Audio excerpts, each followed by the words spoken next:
class, Prof. JC here, and this week we're in this book here by Jeff Goins, and it's called The Art of Work. It's really a good book, and I recommend that you keep this in your library for yourself. Again, this class that we're talking about here, this idea of purpose, is really all about you. Most of the work that you're doing in, whether it's the MBA program or the leadership program, really has to do with learning how to be a better leader and kind of the art and science behind that, data, all that stuff. These one-unit classes, they're really for you to kind of go deep on yourself and figure out, well, what is my purpose, right? So that you don't get out there in the real world and you realize this isn't what I'm meant to do. Now, some of it you're going to have to do that. We've had a couple students in our leadership programs, and I'm so proud of both of them. Both of them came into the leadership programs with kind of an idea about what they wanted to do, tried out those things that they wanted to do, and they were actual jobs that they were doing. You know, they weren't fake. I don't know if there's anything such as a fake job, but it wasn't, they didn't have jobs, you know, the kind of jobs that you think of that people kind of get to something else. That's, they had full-on careers. And through our programs at Point Loma, I think they would say this, they were able to figure out that this is not what I'm supposed to do. One was a teacher in a bona fide school district here in San Diego. I mean, I'm talking that's good pay, good salary. And she decided so much that this was not what she was supposed to do. She ended up getting married this summer. And so because she has a spouse that works and is able to bring in income, she pulled back from her job, and now she's in a search for what's next. I think that's an amazing thing. And I applaud her for doing that, as opposed to staying in something that's going to consistently bring frustration into her life. Now, I know not everybody, and she would say this, not everybody has the ability to do that, to back out and have a spouse that kind of supports them through that time. But I'm excited for those people who do it. What they're doing, and then the other student has kind of a similar story, but what they're doing is they're figuring out, what is it that I'm meant to do on this planet. Now, both of these ladies are in their 20s, and so that's a good time to do it. It's a little tougher when you get to be about my age, when you're in your 40s. Although I did, and we're not here to talk about me, but I did make a huge transition in my early 40s, just a few years ago. I was on a ministry track, thought I was going to go be a pastor or something like that, and I just realized that I didn't want this world. I wanted to be out in the marketplace. I wanted to be teaching at a university. I wanted to be training and consulting for businesses out there. And so I had a tough decision to make, but I'll tell you, it took about 18 months of severe pain and fear and anxiety and not knowing where the next paycheck was coming from. It was one of the hardest times of my life. I look back now and I say it was one of the best times of my life. And it got me to where I am today. I consider myself a lucky one. I get to do exactly what I want to do in life. But there was a lot of pain, a lot of fear, a lot of anxiety, and I'd say some failure, a lot of rejection in those 18 months.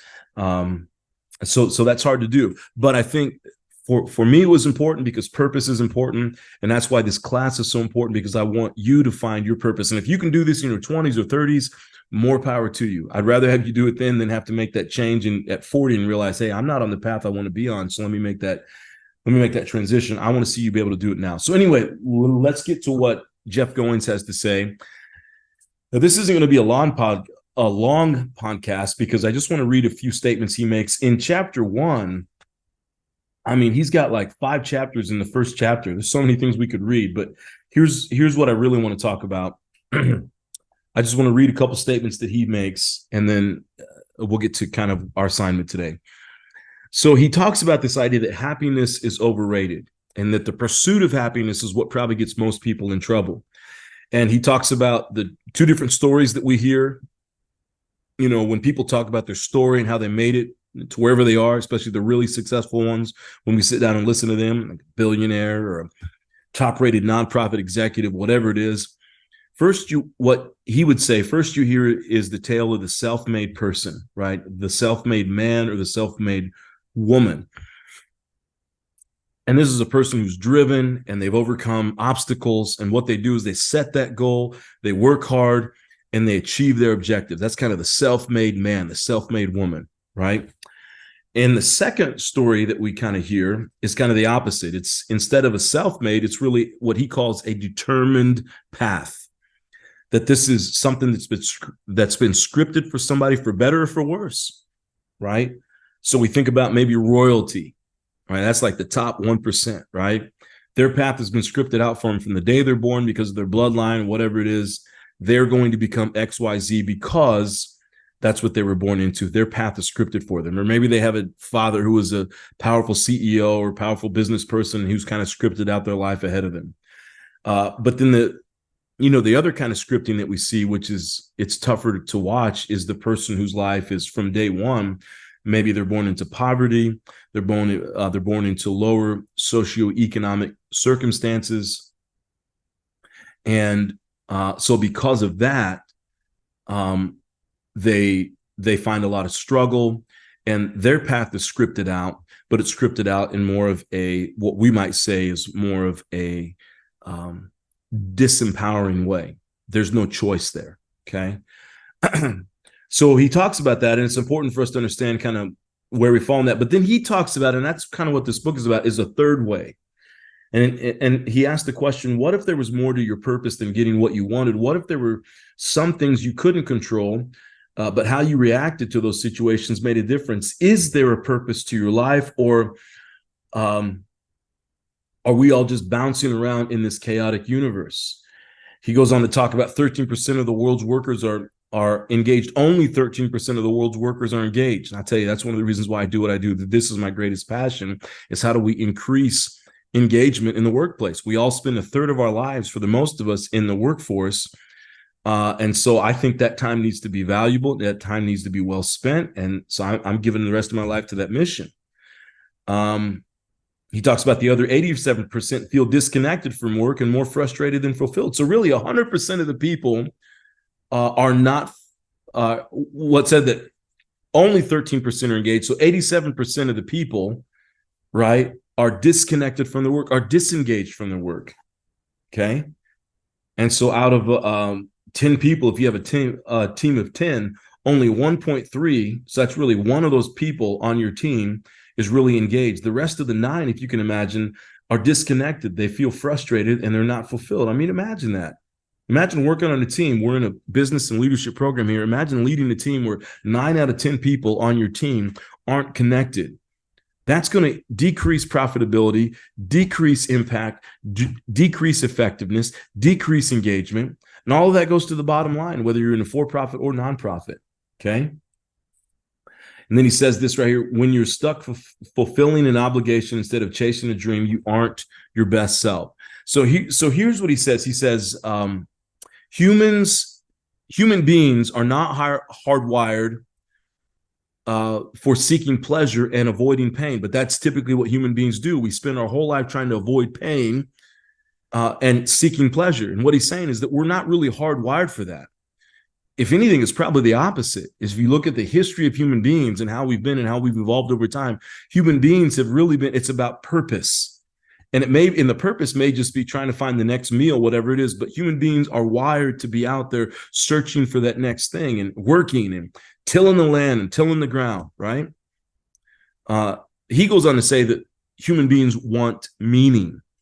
In spite of what we say, we don't want happiness. It's simply not enough to satisfy our deepest longings. We are looking for something more, something transcendent, a reason to be happy. So here's what he has to say. He says there's 3 things that make for a meaningful life. If a person wants meaning, here are 3 things they need. Number 1 is this: they need a project. That's something in front of you. I would say that's your mission. That's your vision. And hopefully at the end of this class, you'll have for those of you who might be struggling with this, you'll have a better understanding of what that is. So you'll need a project. He says, number 2, everyone, in order to have meaning in their life, needs to have a significant relationship. And those of you who have families that you really care about, maybe you have a partner or a spouse that you really care about. Maybe you have kids that you really care about. Maybe it's parents, sisters, brothers, cousins, whatever it is. There's something in those relationships that provides you something to work towards.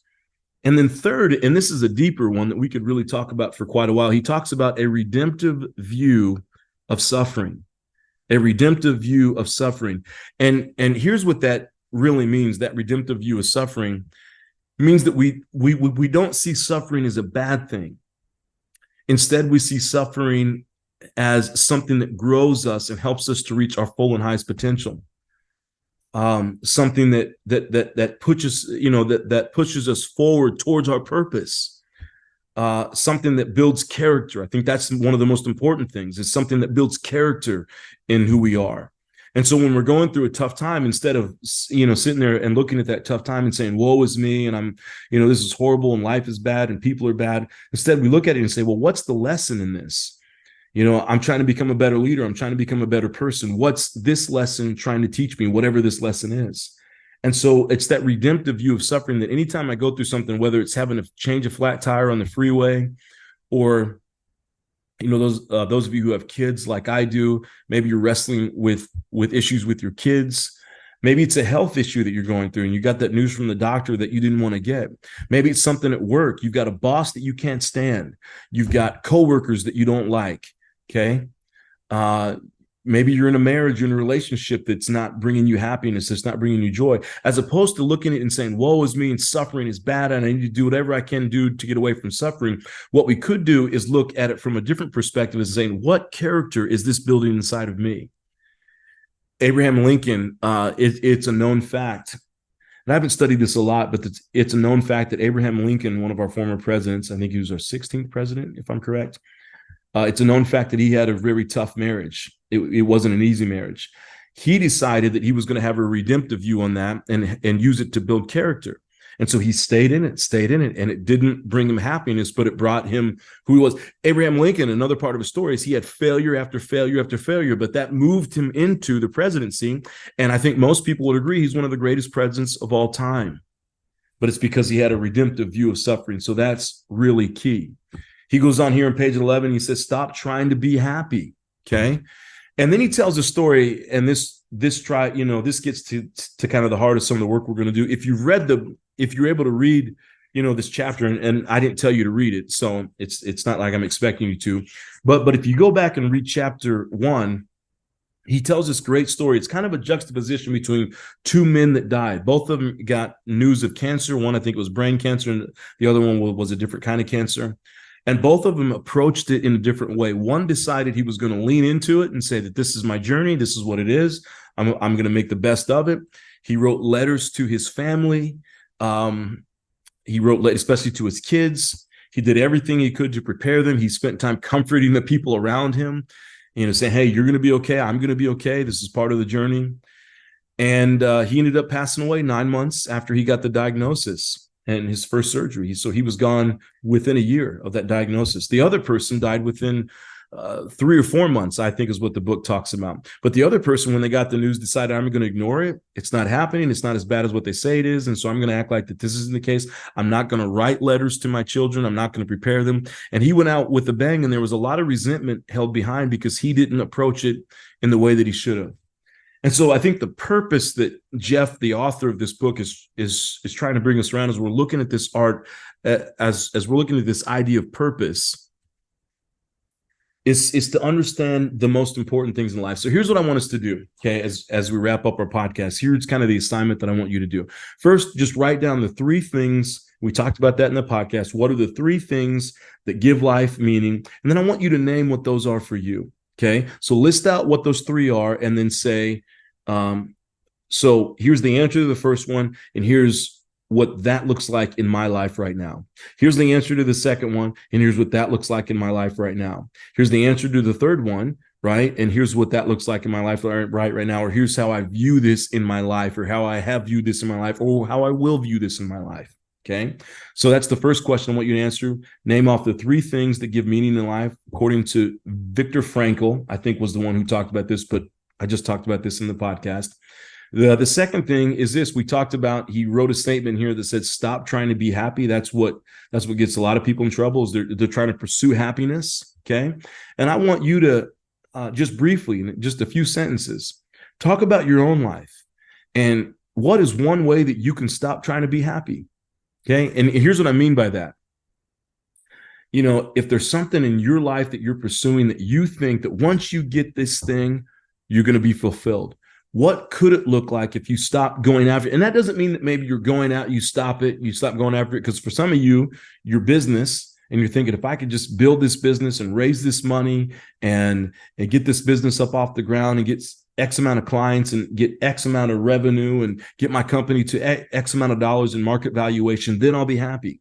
Okay. Now, I'm not saying you got to move away from that, but maybe you look at that and you say, okay, I'm going to stop doing that to make myself happy. And as we're going to talk about later in this course, I'm going to start doing this because I want to serve the work. Okay. I'm going to do this because it's what I want to do. It's because it brings me joy, not because I'm seeking happiness from it. So I just want you to think about that. What's one thing that you can do to stop trying to pursue happiness, to stop trying to be happy? And then the third part of our assignment today, and this may take a little bit more. This will probably take about a paragraph. I want you to write a letter. And I want you to think about a person in your life that means the world to you. Again, it could be a partner, spouse, it could be a parent, it could be a kid, a cousin, it could be whoever it is, friend. And I want you to imagine that you just got the diagnosis you didn't want to get, and you found out, hey, there's 6 to 9 months, and you're not gonna be around anymore. What is that letter that you would write to that person, whoever that person is? What would you say? And just pick one person. Don't pick several. Pick one person. Don't write it to my entire family. Write it to one person. And I want you to think about, what is it that you would say in that letter to that person? The reason why we're doing all of this is hopefully, especially with the letter, it causes you to pause in the busyness of life, in the business of your homework and all the great things that you're doing in life right now. It causes you to pause and just say, okay, what is the meaning of my life right now? What's most important? And if you have 6 to 9 months to live and you're writing a letter to somebody, what is it you're going to say in that letter to that person? You can write whatever you want, but I think it's just a great exercise for us to stop and just think about what is most important. Hey, thanks so much for listening to this episode. I'll see you next week, and I appreciate the work that you're doing in this class. Have a great week. Reach out if you need me anytime. You take care, and I'll see you soon.